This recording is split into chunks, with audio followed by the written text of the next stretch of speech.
Hey, YouTube, it's Jeremy Harris with KOMO 4 News. We wanted to come to you here on this platform and do a little bit of follow up with our coverage of a recent mass stabbing here in Seattle. You may have seen this in the news where 5 people were stabbed at the intersection of 12th and Jackson. And in the day before that, 5 other people were stabbed in the Chinatown-International district. So we wanted to peel back the curtain a little bit about how we covered this story and where our coverage is heading. And to do that, I wanted to bring in my friend Jonathan Simmons, who is a photographer here with us at KOMO. Jonathan, thanks so much for being with us. Welcome. So, first off, Jonathan, I mean, just give us a little background. You and I were there that day. What were we doing up there? So we were covering the story of the stabbings the previous day. So the best way to do that is to go up to the scene and talk to the people who were there. And I thought it was really interesting. We had already talked to 2 people who had who were a bit scared to be in the neighborhood. And then we found Tony, who is the parking lot attendant underneath the I-5 bridge between King and Jackson there. Are you concerned for your safety down here? Yes, it's okay. It's okay, man. Yeah. What do you want the city to do? Clean this area up? Just please keep them out for me, They broke in the window and Yeah, I remember that as well. And it was ironic, I think, or it's just shocking to me to think, we were up there talking about this really alarming stabbing spree. And you and I had talked about this too as we were going up there. Like, this is really unusual for 5 people to be stabbed over the course of 24 hours in one particular neighborhood. So there was sort of this on edge. And as you mentioned, we talked to a couple people who were like, what's going on? We're not feeling safe in the neighborhood. And then we sort of get under the bridge to Tony. And I remember when we first heard the sirens, and when you heard that, what did you think? So I've been in situations, unfortunately, before where you're out on a story and then suddenly something happens. And so my first thought, and you can see it in the video, I pan right over in the middle of the interview to get that police officer, and you can tell by the tone of his siren. This is the urgent siren. You hear it all the time downtown. I need to get somewhere, as opposed to the normal tone that a police officer would use. So the first one goes rushing in, and I thought your question was great right off of that. Was, do you hear this very often? And he says, yes, of course we hear it very often. And uh, and then the second siren happens, and then the thought that comes in the mind is, why are we here? We're here for a stabbing for someone who hasn't been caught yet. And so perhaps this is just another incident. And then immediately you hear Jeremy piping up saying, uh, scene of violence, scene of violence, 12th and Jackson. And scene of violence to us means possibly a stabbing. I remember that because at first when we heard those sirens, I was like, man, there's no way that we're right here covering a stabbing spree, and now there's been another stabbing literally 1 block away from where we were standing.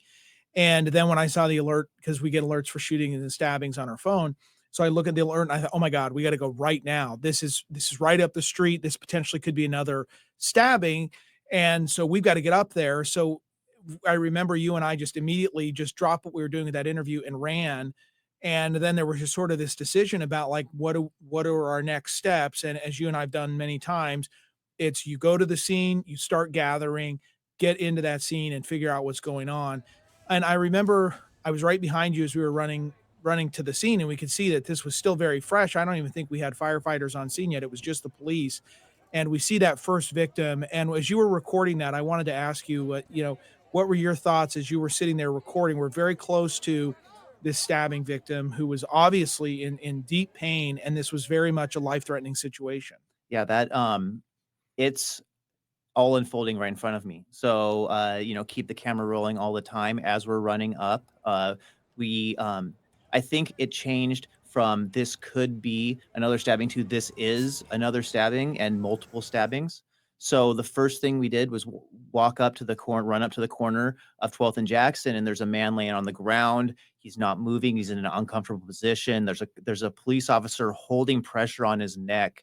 And as I was going through the video, the police officer, as the firefighters are arriving on scene, he says he has a deep wound in his neck and his carotid artery. He's got a deep stab into his carotid artery. And that's really stuck with me afterwards. I didn't really hear that at the time, but I knew that there were people tending to him.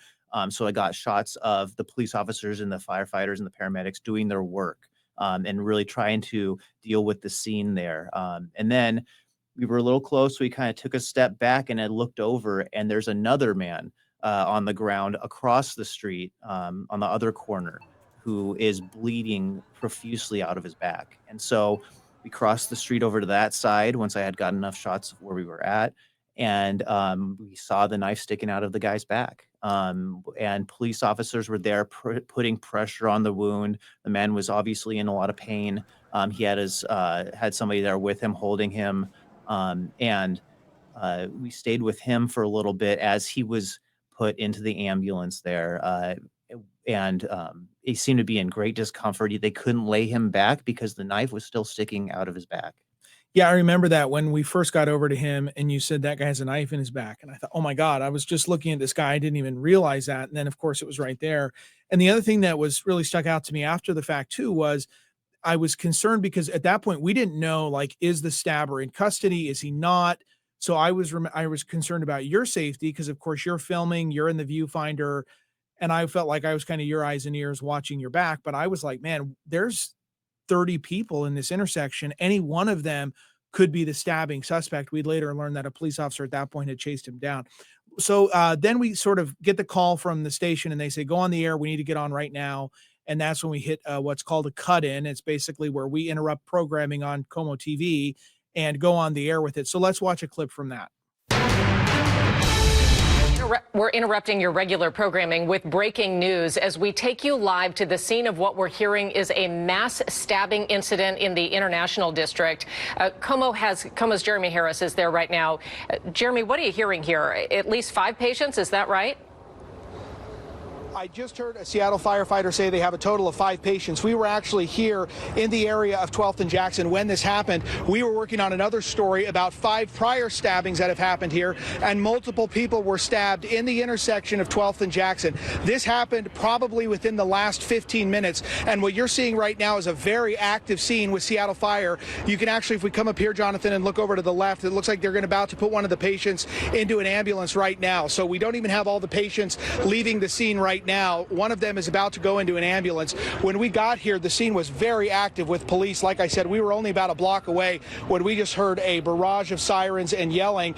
We ran up this way as well and saw multiple people, including we saw one guy who still had a knife in his back. I remember thinking when we came out of that cut in on air, it was like, you know, if this was like a shooting with multiple victims, you know, we would have been doing the same response. And so it was important to get that information out there onto TV, but it was also important, as I mentioned there in the cut-in, this is right after there's already been a stabbing spree with 5 victims in separate stabbings, and now we have more stabbing victims who've been injured, and we didn't know quite at that point that there had been how many in total had been injured.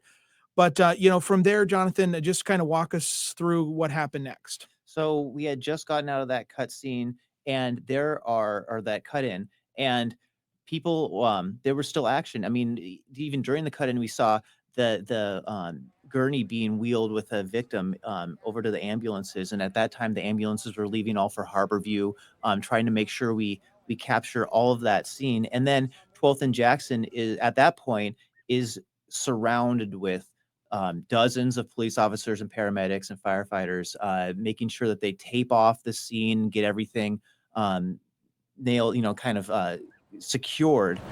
Chief said shut everything down.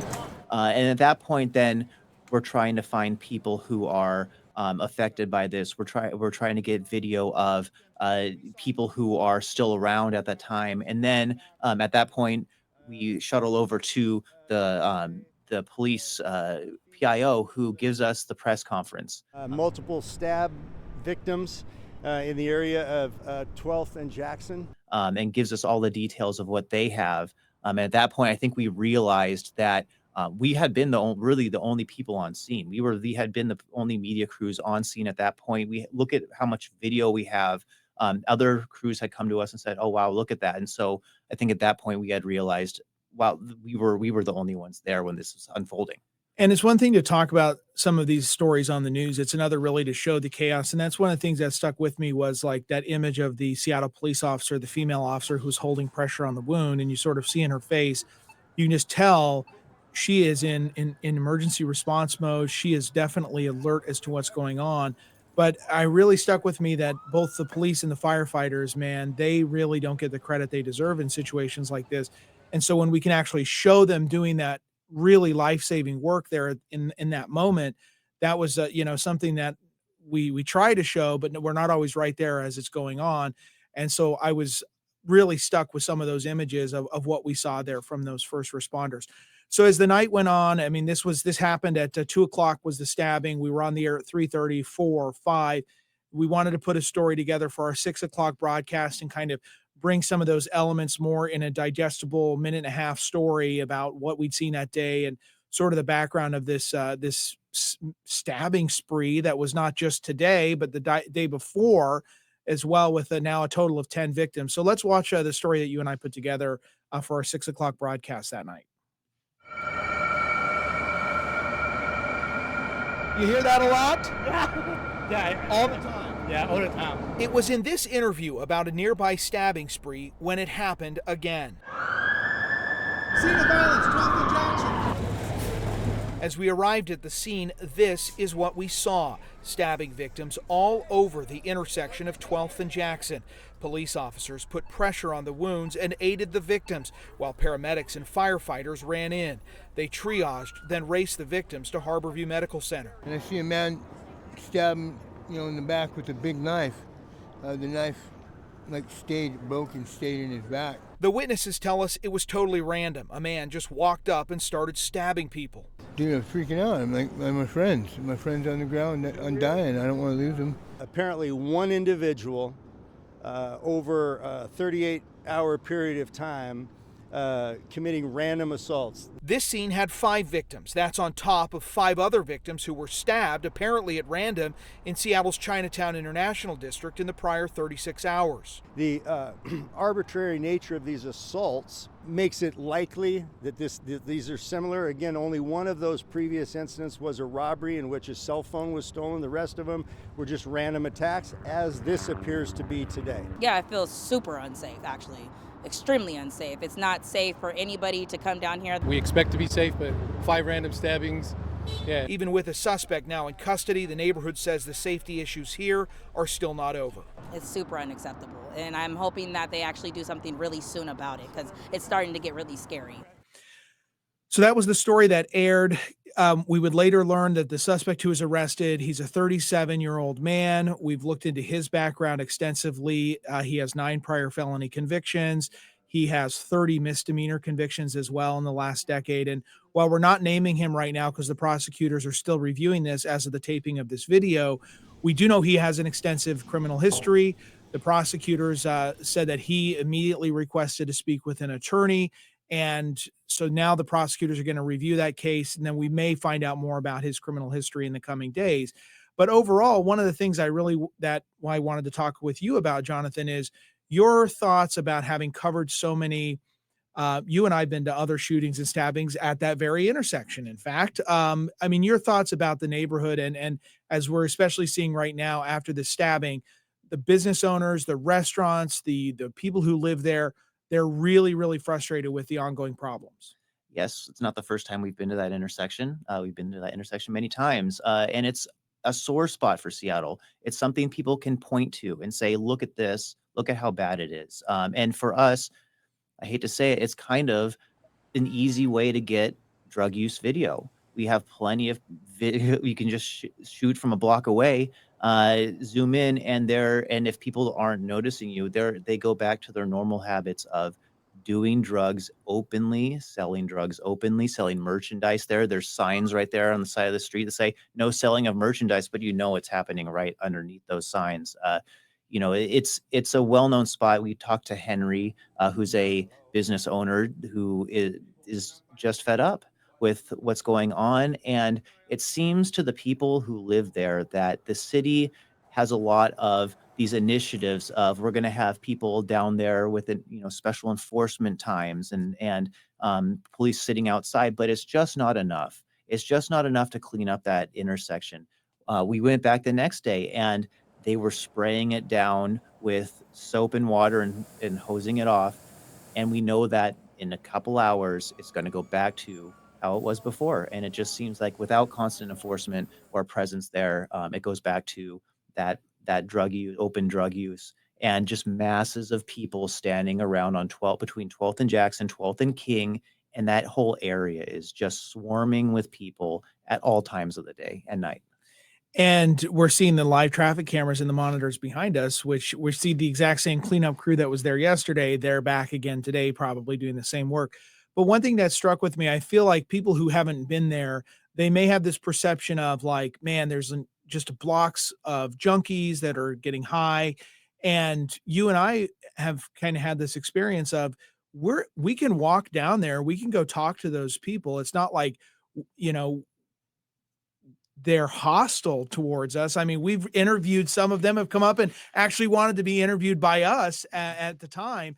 And so it's kind of an interesting dynamic. I feel like people who are outsiders, and certainly I was an outsider before really covering this issue in depth, and having had a couple of years now of experience of covering some of these drug hotspots like 12th and Jackson, 3rd and Pike in Seattle, it's sort of scary to an outsider. But for us, to me, it's less scary and it's more sad, because I look at a lot of these folks who are down there and they're using fentanyl openly, and they're just, you can talk to them and they're just not all there, and you can tell that person's suffering.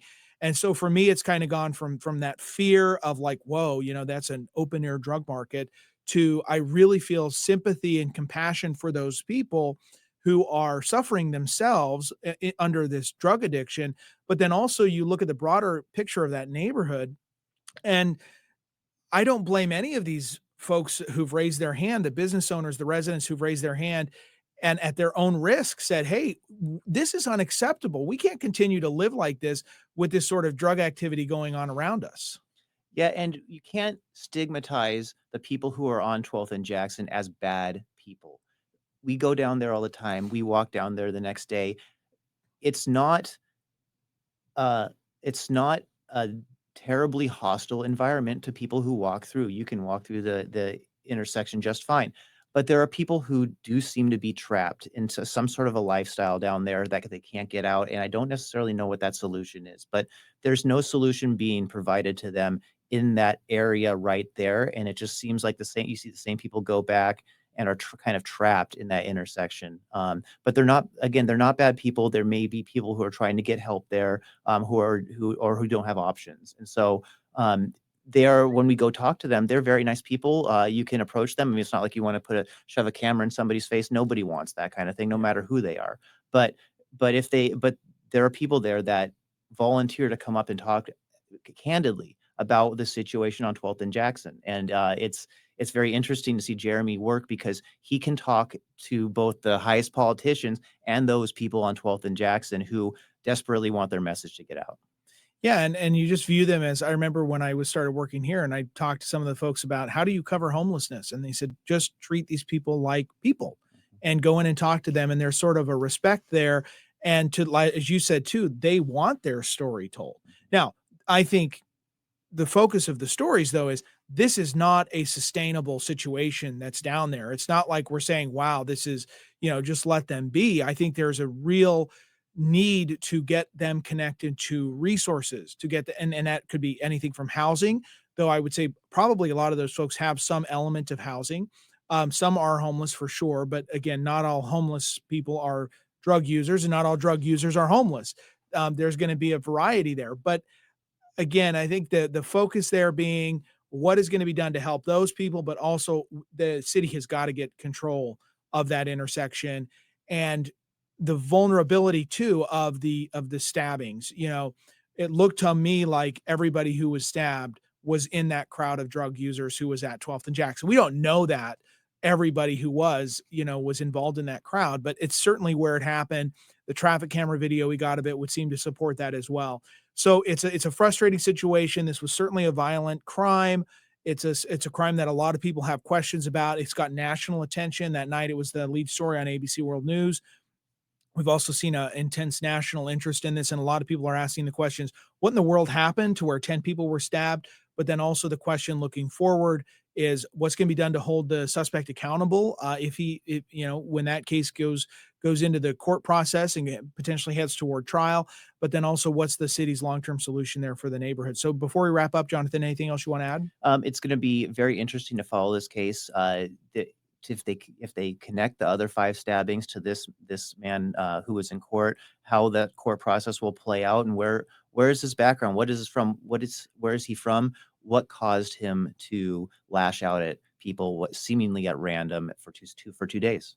Yeah, really, really shocking stuff, and certainly our hopes for all the victims. We know everybody survived, but a couple of them were in critical condition. Though we've heard from the hospital, they're doing a little bit better. So, still, just a terrible situation. Anyways, thanks for joining us. Thanks for watching this. We just wanted to sort of peel the curtain back a little bit here at KOMO News. We know we cover a lot of stories on TV, and a lot of times people have questions about how did we cover this. How did we get that video?